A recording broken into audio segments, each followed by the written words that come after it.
Good evening and welcome to News 9. I'm Nolan Pinto.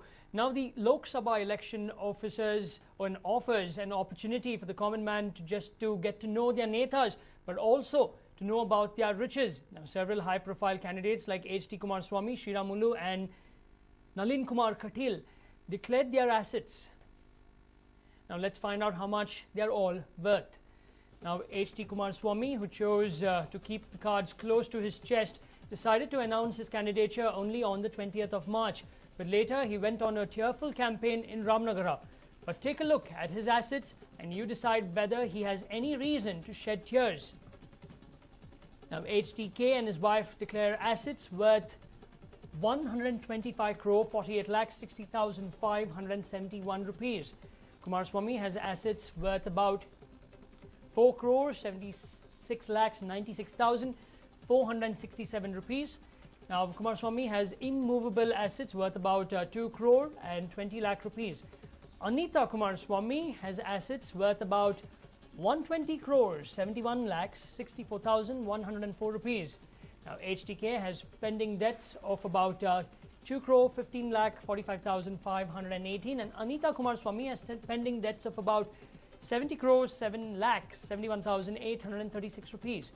But every time Kumaraswamy declares his assets, there's one question that always arises.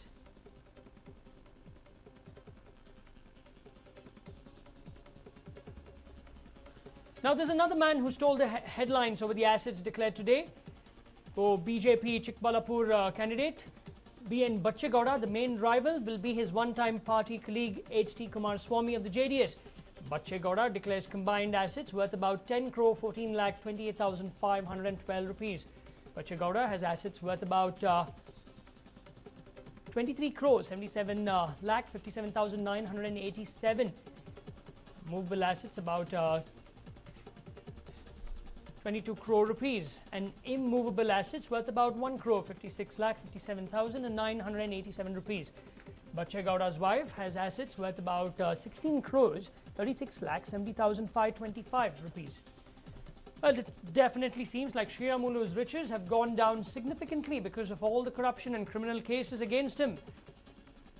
A man who had once declared assets worth over 40 crores during the by-election in Karnataka now has just 15 crore rupees.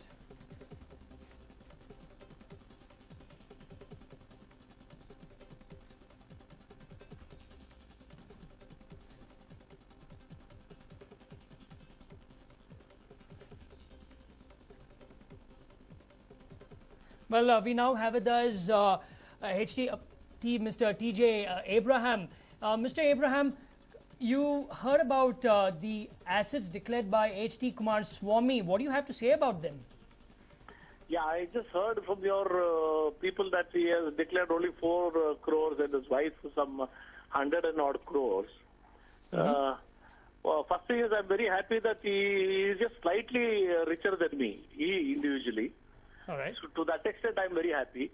But this is a mockery of the entire system. Okay, why do you say that? Because, see, 4 crores in his name and more than 110 crores, 120 crores in his wife's name is a ridiculous thing for people to believe. Will any common man believe this? Why authorities? I mean, in white and black and white, you may put anything, but then it should be believable. And this is ridiculous, actually. Does she possess some kind of extraordinary quality or qualification which allows her to earn that kind of money? All right, but compared to Kumaraswamy. So, it is all his earnings in his wife's name. Okay, but what's also interesting, Mr. Abraham, what's also interesting is that pending debts, he has about 2 crore pending debts and she has about 70 crores worth of pending debt. Yeah, this is how they no, businessmen have, but see, the entire system needs to be more transparent and more practically true. So the entire our electoral process itself needs a change. To find people to give, or you encourage people to give, declare the truth. This is ridiculous things which they come out with, just to substantiate, just to show that I'm not very rich, or I am not earned as what public talk and all that. Okay. All right. Anyway, it's very sad that in our system people lie like this. That the people who have sat in positions like the Chief Minister's post. All right. Now, before I go to Bachegowda, I want to talk about Sriram Mulu. Now, during the by-elections, by-polls, he had shown assets worth about 40 crore rupees. Now he shows that he just has 15 crore rupees. Probably because his godfather, Mr. Janardhan Reddy, is not available freely. His assets have melted down.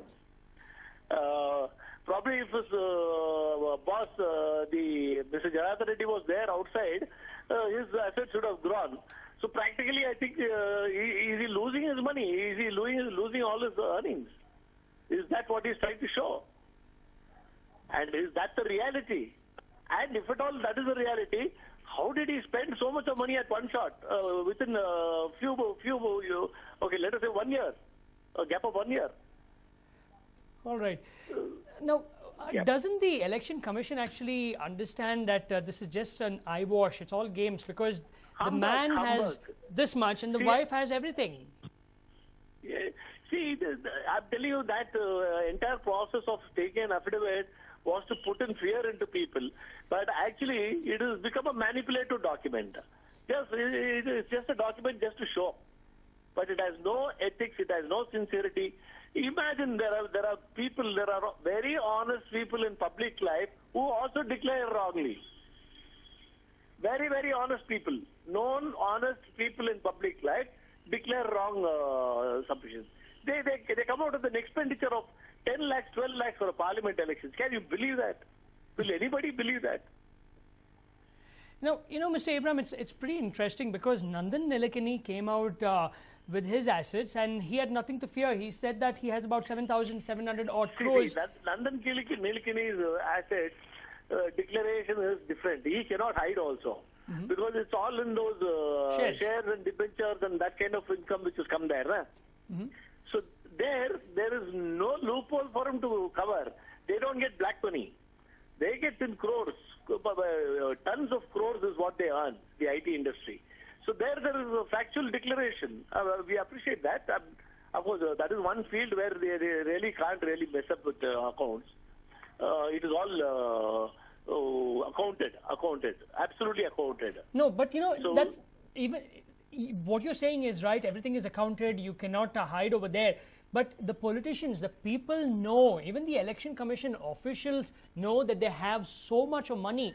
And when they come out like this with just 120 crores, 10 crores, 15 crores, I mean, does the Election Commission just sit and accept it? You know, there are somebody's name you mentioned, 2 crores or 3 crores he's got. You check the assets, they'll be worth 20 crores or 30 crores practically in the market. But what is declared is only 2 crores or 3 crores because the registration value, the government guidelines value is so low, so impractical in our thing that everybody, when they go to register, see, I had gone to register a property in Indranagar. I said, why should I declare it at the value of the sub-register? Okay. I said, I know the value of my property. I'm going to pay that much. So if the sub-register doesn't want to do that, I will take him to task. This attitude is not there in everybody. Everybody wants to give a lower figure so that they get to pay the lower government duty. Now, Mr. Abraham, is there... ultimately, when it comes to declarations like this, it is all government rates. Is there any way... government rates are the most stupid, impractical rates. All right. Now, once the candidates have declared their assets, does the Election Commission actually go and once more check all this, or it's just taken as face value? Nothing. Write it down in capital, NOTHING in capital letters. Nothing. They just take it and keep it and put it on the net. This is all they do. They have no business after that. Now, I don't blame them because the law is not created in such a fashion that they can proceed beyond that. Their duty ends at receiving the affidavit, posting it on the net and leaving it. They can't even really take action against a false complaint or a wrong affidavit. See, last time Ashok Keni does not fill in the columns for his wife and the children at all. Not applicable, not applicable. How not applicable? Nobody has an answer. True, no one has. Now, Nobody has an answer. Now, Mr. Abram, there are so many... Ridiculous. So now, when I declared my wife's thing. Now, if I also start writing, and if everybody writes their own thing, and the wife and the spouse and the children, if they say not applicable, is it acceptable? But it has happened in our system. Now, Mr. Abram, imagine there are so many independent candidates now with just about who have declared assets of maximum a lakh or 20,000, 50,000 actually in cash in their pockets. Now, what chance do they have against all these big guys with so many assets, what they have declared and undeclared assets? See, their assets are worth only 2 lakhs, 3 lakhs, 4 lakhs. But the allowed expenditure, permitted expenditure according to law is 40 lakhs. All right. Bare minimum. So can you imagine the mockery there? It is absolute mockery. Very true. Yeah. Right. Thank you. Right, Thank Mr. you, Abram. Thank you very much for speaking to us. Well, now today, 3 different candidates have declared their assets. You have H.D. Kumaraswamy, Bachegowda, and Sriramulu. Sriramulu says that his assets have fallen from about 40 odd crores to about 15 crores now. Bachegowda has about 23 crores. And interestingly, H.D. Kumaraswamy, former Chief Minister, has just 4 crore 76 lakh 96,467 rupees.